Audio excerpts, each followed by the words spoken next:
उत्तर प्रदेश के मुसलमानों, क्या तुमने नहीं देखा कि कैसे समाजवादी ने यादवों को मुत्तहिद किया और समाजवादी पार्टी के बाप और बेटे मुख्यमंत्री बन गए? उत्तर प्रदेश के मुसलमानों, क्या आपने नहीं देखा कि कैसे काशीराम ने अपनी जिंदगी को अपने दलित समाज को उठाने के लिए लगा दी? आज उस समाज का एक नहीं कई मर्तबा बहन जी उसके मुख्यमंत्री बन गए उत्तर प्रदेश की। उत्तर प्रदेश के मुसलमानों, क्या तुम नहीं देख रहे हो कि उत्तर प्रदेश में ठाकुरों की एक सियासी ताकत है? उत्तर प्रदेश के मुसलमानों, क्या तुम ये नहीं देख रहे हो कि ब्राह्मण समाज की एक सियासी ताकत और अहमियत है? उत्तर प्रदेश के मुसलमानों, क्या तुम नहीं देख रहे हो कि राजभर और बनियों की एक सियासी ताकत है? उत्तर प्रदेश के मुसलमानों, बताओ क्या कुर्मियों की ताकत नहीं है? ये बाराबंकी का जिला है, यहाँ पर समाजवादी के एक बहुत बड़े बेनी प्रसाद वर्मा लीडर होते थे। क्या बेनी प्रसाद वर्मा ने अपनी जिंदगी नहीं लगा दी यहाँ पर कुर्मी समाज को उठाने के लिए, उनकी सियासी ताकत दिखाने के लिए? बताओ उत्तर प्रदेश के मुसलमानों, तुम 19% हो और उसके बावजूद भी ना तुम्हारी वोट की अहमियत, ना तुम्हारी जान की कीमत, ना तुम्हारे मसाइल का हल, ना नौजवानों के लिए रोजगार का कोई मसला। पुलिस का जुल्म होता है तो कोई आवाज नहीं उठाता। उत्तर प्रदेश के मुसलमानों, अगर ये तमाम मसाइल की आपको शिकायत है तो मेरी आपसे गुजारिश है कि मर्ज का इलाज हमारे पास है। ये मर्ज का इलाज हमारे पास है और उस मर्ज का इलाज ना समाजवादी पार्टी के पास है, ना कांग्रेस के पास है। इस मर्ज का इलाज, ये मर्ज याद रखो, ये मर्ज बहुत बढ़ चुका है, ये मर्ज, ये डिजीज बहुत बढ़ चुकी है। अब इस मर्ज का इलाज करना है। इलाज आप कैसे करेंगे? जज्बाती तकारीर से नहीं, नारों से नहीं, थाली मार कर नहीं, बल्कि अपनी पार्टी के उम्मीदवारों के हक में वोट देकर, उनको विधायक बनाकर, उनको असेंबली में भिजाकर, उनको सांसद बनाकर, पार्लियामेंट में भिजाकर, इस मर्ज का इलाज सिर्फ यही है कि मुत्तहिद हो जाइए, अपने वोट से अपने पार्टी को और अपने कैंडिडेट को कामयाब करिए। बेनी प्रसाद वर्मा ने जिंदगी लगा दी अपने कुर्मी समाज को उठाने के लिए। आज उत्तर प्रदेश में कुर्मी समाज को इज्जत की निगाहों से देखा जाता है। बताओ उत्तर प्रदेश के मुसलमानों, तुम्हारी जान की कीमत नहीं, तुम्हारी वोट की अहमियत नहीं, तुम्हारे कोई मसाइल को हल नहीं किया जाता। और जब कभी चुनाव आते, अब आ रहा है विधानसभा का चुनाव, तो ये हमारे कौम में जो दल्लाल हैं, जिनको आप दल्ले कहते हैं, ये तमाम के तमाम दल्ले आएंगे और उत्तर प्रदेश के मुसलमानों से कहेंगे ये हमारी जिंदगी और मौत का इलेक्शन है। कहेंगे, कहते हैं ना कि हमारी जिंदगी मौत का इलेक्शन है। मुसलमानों, क्या 2014 का इलेक्शन जिंदगी मौत का नहीं था? क्या 2007 का विधानसभा का चुनाव जिंदगी मौत का नहीं था? क्या 2002 का विधानसभा का चुनाव जिंदगी मौत का नहीं था? क्या 2017 का चुनाव जिंदगी मौत का नहीं था? क्या 2019 का चुनाव जिंदगी मौत का नहीं था? याद रखो उत्तर प्रदेश के मुसलमानों, मेरी बात तुमको कड़वी लगती होगी, मगर सच्चाई को बयान कर रहा हूं इसलिए कड़वी लगती होगी। सच्चाई यह है कि कुर्मी समाज से कोई जाकर नहीं कहता कि अगर तुम कुर्मी कैंडिडेट को वोट नहीं दोगे तो जिंदगी और मौत का मामला हो जाएगा। कोई यादवों को जाकर नहीं कहता कि अगर तुम यादव को वोट नहीं दोगे तो जिंदगी और मौत की बात हो जाएगी। कोई ब्राह्मण समाज के लोगों को जाकर नहीं कहता कि वोट नहीं दोगे तो जिंदगी और मौत की बात हो जाएगी। कोई ठाकुरों से जाकर नहीं कहता कि अगर ठाकुर को वोट नहीं दोगे तो जिंदगी और मौत की बात हो जाएगी। कोई राजभरों से जाकर नहीं कहता। आखिर उत्तर प्रदेश में 19% मुसलमानों को क्यों डराया जाता है मौत से? क्यों डराया जाता है कि चुनाव आ गए, जिंदगी और मौत का बात हो गई? असदुद्दीन अवैसी आता उत्तर प्रदेश को, मैं यहां पर अपनी मकबूलियत के लिए नहीं आया हूं, मैं यहां पर अपनी अना की तस्कीन के लिए नहीं आया हूं, मैं यहां पर अगर आया हूं तो इन जालिमों के जुल्म को देख कर आया, वरना मैं नहीं आता हैदराबाद से, मैं नहीं आता हैदराबाद से। और आपसे वादा कर रहा हूं कि अल्लाह सुब्हाना व तआला जब तक मुझे जिंदा रखेगा मैं उत्तर प्रदेश में आता रहूंगा, चुनाव लड़ता रहूंगा और आपकी आवाज को, आपके मसाइल को उठाता रहूंगा।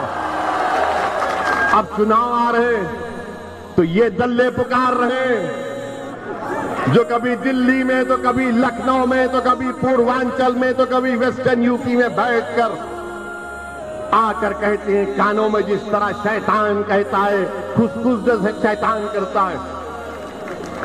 कहेंगे नौजवानों से कि तुम नौजवान हो, जिंदगी मौत का फैसला है। बुजुर्गों से कहेंगे जिंदगी मौत की बात है। अरे आखिर कब तक तुम हमको इसी तरह डराते डराते हमारी जिंदगी को बर्बाद कर दिए। हमारे वोट तो हासिल कर लिए, ना हमको तुम चैन से जीने दे रहे, ना हमारी मौत में भी इज्जत है। अगर हमारी मौत में इज्जत होती तो हमारा बच्चा बैतुल खला में नहीं मरता। अगर नौजवानों की जिंदगी की अहमियत होती तो अल्ताफ बैतुल खला में नहीं मरता। अगर मुसलमान की इज्जत होती, अगर मुसलमान की इज्जत होती तो मौत में भी इज्जत होती, वरना वो फैजान को पुलिस स्टेशन में मार दिया गया। मेरे भाई बताओ तुम कब बेदार हो गए? बेदार आपको होना है। दुनिया बेदार हो चुकी है। उत्तर प्रदेश का हर समाज 25-30 साल पहले बेदार हो चुका है और आप और हम सो रहे हैं। उठो, जागो, जागो। अगर तुम आज नहीं जागोगे तो कब जागोगे? जब शोरे क़यामत होगा। तुम जब जागोगे जब शोरे क़यामत होगा। आज जागो, कल का मुस्तकबिल तुम्हारा होगा। याद रखो इंशाअल्लाह ताला। आपको सिर्फ हिम्मत करना है, अपने फैसलों पर भरोसा रखना है और डरने और घबराने की जरूरत नहीं है आपको। जीना और मरना तो अल्लाह के हाथ में है। अगर जब मैं इस दुनिया में पैदा हुआ तो जिस दिन मैं पैदा हुआ मेरे कान में अज़ान दी जाती है। देते नहीं देते कान में अज़ान? उसका मतलब क्या है? उसका मतलब क्या है बताओ? जब मुसलमान पैदा होता है, चाहे बेटा या बेटी, तो पहले बुलाया जाता है किसी एक बुजुर्ग को, खानदान के या नेक आदमी को कहा जाता है कि दोनों कान में अज़ान दो। उसका मतलब यह है कि अब तुम्हारी कान में अज़ान दे दी गई, अब कभी भी तुम्हारी मौत हो सकती है और जब तुम्हारी मौत होगी तो कान में नहीं, जनाजा खड़े रहेगा और तुम्हारी नमाज जनाजा पढ़ी जाएगी। तो अपनी जिंदगी तो अल्लाह के हाथ में। मौत तो बरक है, मौत तो बरक है, कोई नहीं बचेगा। असदुद्दीन ओवैसी भी जाएंगे दुनिया से, योगी भी जाएंगे, मोदी भी जाएंगे, अखिलेश भी जाएंगे, सब जाएंगे, सब जाएंगे इस दुनिया से, कोई नहीं बचेगा, सब जाएंगे। मगर जिंदगी का म्यार, जिंदगी तुमने कैसे गुजारी वो देखो। मैं आपसे सिर्फ यही दर्दमंदाना गुजारिश करने आया हूं कि डर डर कर वोट मत दो इन लोगों को, डर डर कर वोट मत दो। ये कुछ नहीं किए, वोट तो ले लिए। बताओ वोट तो ले लिए, हासिल क्या किया? मेरे अजीज दोस्तों और बुजुर्गों, मेरी इज्जतदार मां और बहनों, यहां की विधानसभा में 5 साल पहले समाजवादी पार्टी से जो उम्मीदवार थे गोप साहब, क्या आपने यहां पर जो बीजेपी का विधायक है उसको वोट दिया, समाजवादी के कैंडिडेट को वोट दिया? बताओ, शर्माओ में। समाजवादी को दिया ना आपने, दिया ना आपने। तब भी वो 22,000 से कैसे हार गए? कैसे हारे 22,000 से वोट? कैसे हारे 22,000 से वो? और आपको मालूम कि 2012 का जब विधानसभा का चुनाव हुआ तो बीजेपी दूसरे नंबर पर नहीं थी, चौथे नंबर पर थी। यहां पर 2012 से 17 में बीजेपी जीतती है, 22,000 वोट से जीतती है। आप तमाम मुसलमानों ने वोट दिया मगर बीजेपी को नहीं दिया। आपने किसी और को दिया, इस बुनियाद पर दिया कि जिंदगी मौत की बात है। जिंदगी मौत की बात है, आपने दे दिया, झोली भर भर कर दी। उसके बावजूद भी यहां से वो हार गए। क्यों हारे? इसलिए हारे कि समाजवादी पार्टी को दूसरों का वोट नहीं मिला। ये हकीकत है, इससे कोई इनकार नहीं किया जा सकता। लोकसभा का चुनाव हुआ 2019 का, यहां से बीजेपी के एमपी उम्मीदवार जीत गए, 1 लाख वोट से जीते। अब बताओ क्या आपने वोट नहीं दिया था? यहां से सपा और बीएसपी का अलायंस था 2019 में, 17 में अखिलेश और राहुल का अलायंस था, 19 में अखिलेश और बहन जी का था, 5 साल पहले विधानसभा में अखिलेश और राहुल का था। जब अखिलेश और राहुल मिले तो 22,000 वोट से हार गए। जब अखिलेश और बहन जी मिले तो यहां से बीजेपी का कैंडिडेट 1 लाख वोट से लोकसभा की सीट पर जीत गया। किसके वोट नहीं मिल रहे इन लोगों को? और आपको क्या है, हम मुसलमान हैं, हमको डालना है। आपके लिए तो ऐसा लग जाता है कि नमाज फर्ज है तो बोलते हैं वोट भी इनको डालना फर्ज है। सेकुलर पार्टियों, नमाज फर्ज है, इनको वोट डालना फर्ज नहीं है। उनको वोट डालो जो तुम्हारे लिए लड़ेंगे, जो तुम्हारे मसाइल को उठाएंगे, तुम्हारे बच्चों के स्कूल का मुतालबा करेंगे, जो तुम्हारी तरक्की की बात करेंगे। ये लोग सिर्फ वोट लेते और उसके बाद गायब हो जाते। अब जब मजलिस आकर इलेक्शन लड़ रही है तो हम पर इल्जामात की बौछार लगा दी जाती है। हम पर क्या क्या इल्जाम नहीं लगाते, मगर हमको उसकी फिक्र नहीं है।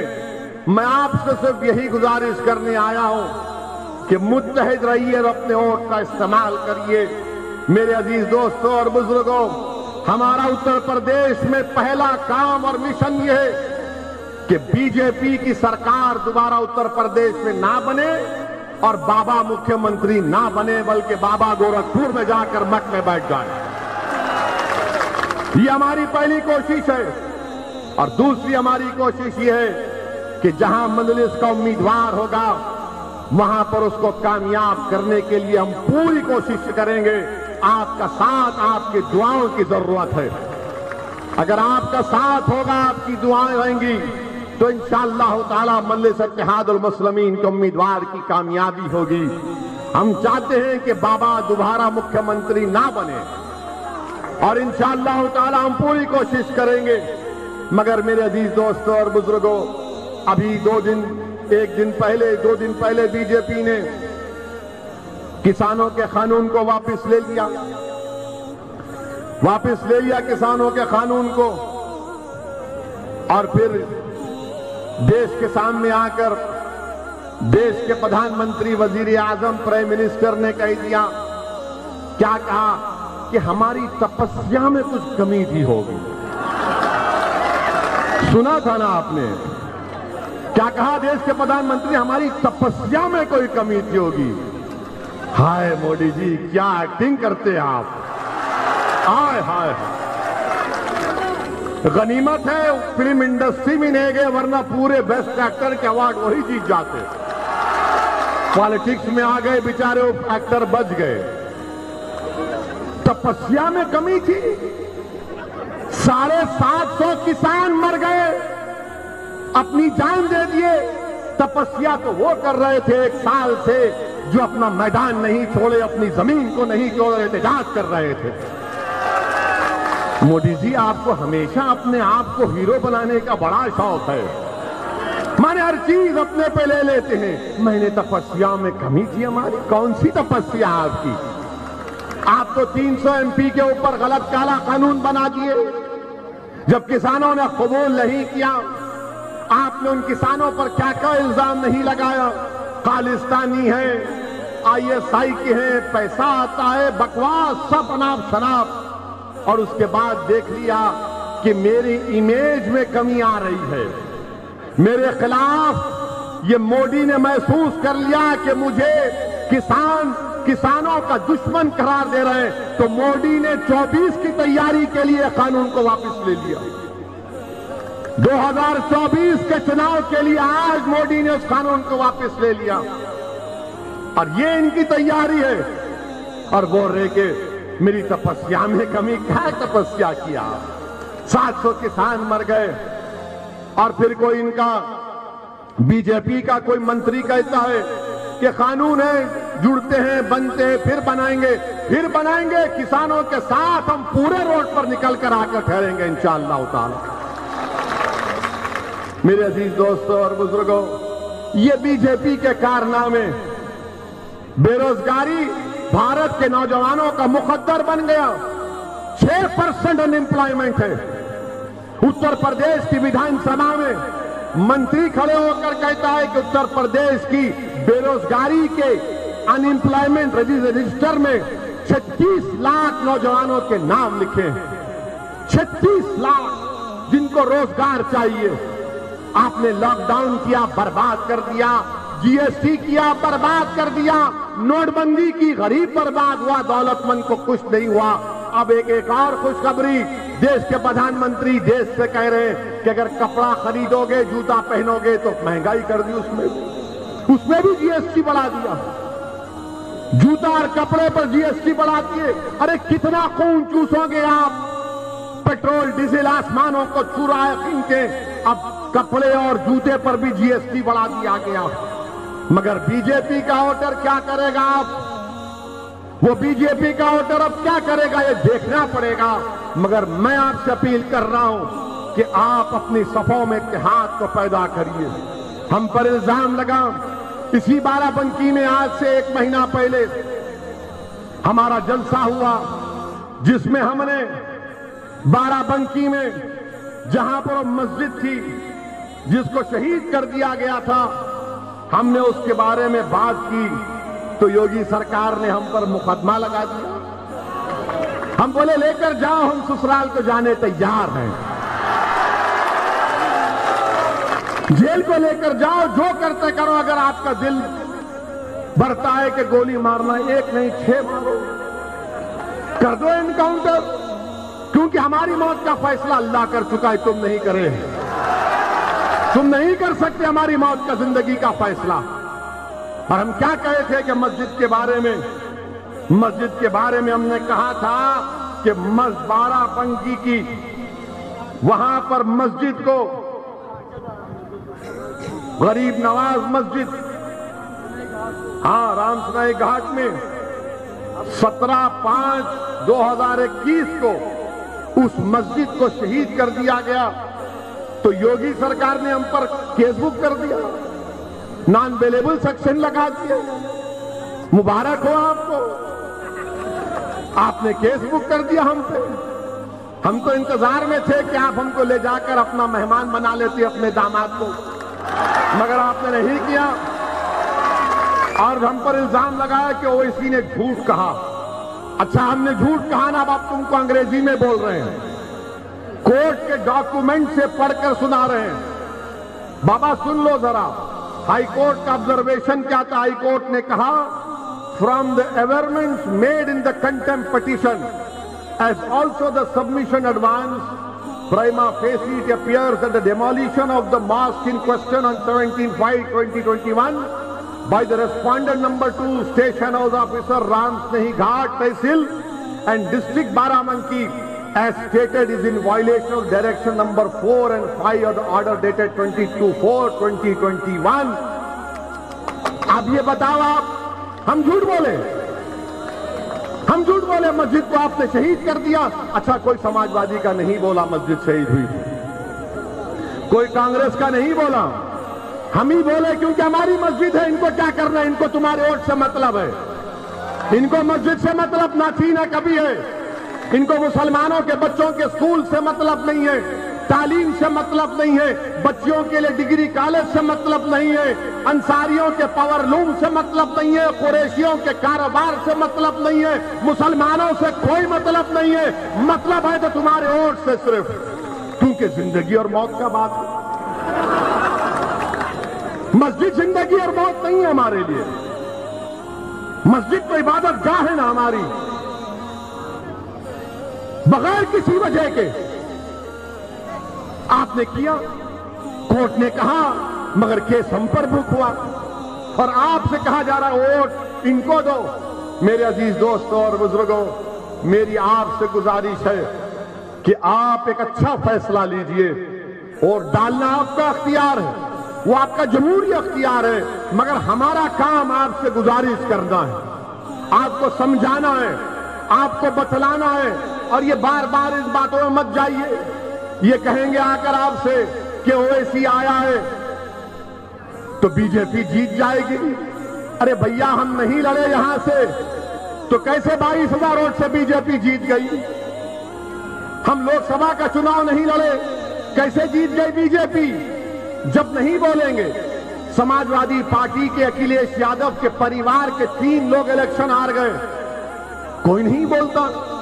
कैसे हारे वो? मुलायम सिंह यादव साहब, इनके बारे में क्या कहूं मैं?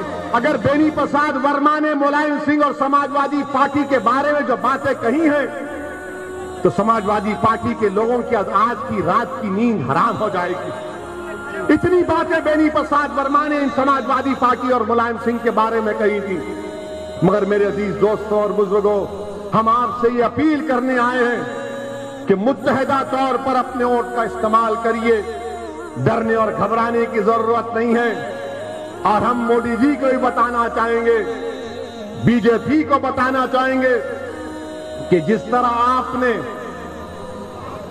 ये तमाम किसानों के लिए ये 3 कानूनों को, कृषि कानूनों को वापस लिया, हम आपसे इस बात का डिमांड करते हैं कि CAA कानून को भी वापस लिया जाए। क्या आपको मंजूर है? क्या आपको मंजूर है कि CAA का कानून वापस लिया जाए? अरे अगर है मंजूर तो कहो मंजूर, ताकि मालूम हो जाए मोदी जी को, वरना बोलेंगे मैं ही तपस्या किया था खाली। CAA का कानून वापस लेना चाहिए। क्यों लेना चाहिए? क्योंकि वो संविधान के खिलाफ है। वो संविधान जिसको बाबा साहेब अम्बेडकर ने बनाया था, जिसमें मजहब की बुनियाद पर कानून नहीं बनाया जा सकता, बीजेपी ने मजहब की बुनियाद पर भारत के संविधान में फंडामेंटल राइट टू इक्वालिटी है, बराबरी का हक एक फंडामेंटल राइट है। उस फंडामेंटल राइट के खिलाफ कानून बनाया गया। और हम मुतालबा करते हैं कि CAA कानून को भी वापस लिया जाए।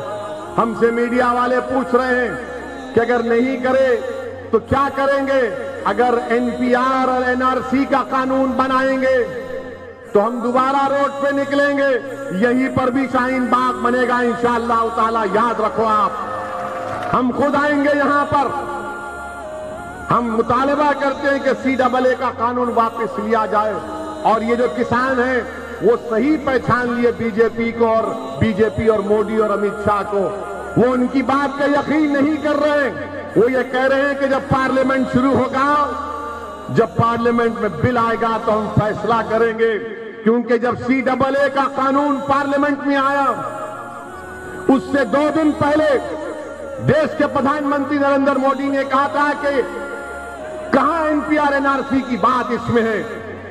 हमको याद थी, हमने पार्लियामेंट में तकरीर की, और जब अमित शाह हमारे सवाल तकरीर का जवाब देने के लिए पार्लियामेंट का खड़े हुए, तो हमने कहा अमित शाह ये तो बता दो NPR NRC होगा नहीं होगा? तो अमित शाह ने खड़े होकर कहा ओवैसी जी NPR NRC तो होगा। हमने कहा तुमने सच कहा और मोदी ने झूठ कहा। बाहर देखना जाकर वीडियो है अमित शाह का, हमारी तरफ घूर घूर के देख रहे थे, ऐसा देख रहे थे कि हमको कच्चा खा जाएंगे। हम कहे कि घूरने से कुछ नहीं होता हमको, बहुत लोग घूरते हमको, बहुत से लोग घूरते, कोई फर्क नहीं पड़ता। मगर किसानों ने जान लिया नरेंद्र मोदी को। उन्हें कहा कि इनकी बात का यकीन नहीं किया जा सकता। याद रखिए, NPR NRC के रूल बनेंगे, और अगर ये होगा तो आसाम में